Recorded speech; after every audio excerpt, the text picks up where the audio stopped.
yimre ndungu. So ndungu uuri asaman o wayla mbaadi, o ñanto o yooɗa, o moosa majali, o jala digali ha o weddo gonɗi. Nden yimɓe kulle e kuɗi ngurta, tawa ladde nde firino nde moro ha nde lappita keccol.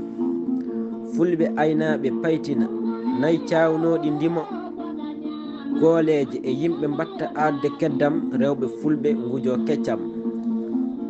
Beeli caɗli e gumbaje kewa ndelam, guppuli mbeeba yarnugol newo koni ko ndungu weli. Sukaɓe mbetoya gorloji ngam rentade gese remoɓe, ɓe ñalla lomlomtodirde pijirloji sukaɓe fulɓe, gila e wulagol ha e yitere ngaari, gay ɓakke ha e cukkon jarene ma ɓakke. Sawru gaynako yanata ha e toggi peri, capaton Allah e mbulo ɗaccetake jeeda.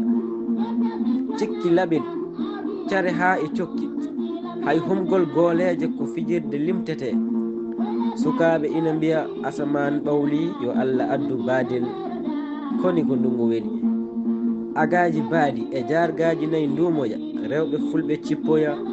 Gurdam ina weli, ɓerɗo ina belti, pullo ina weli jippade kala saha, kono ko e ndungu ɓuri.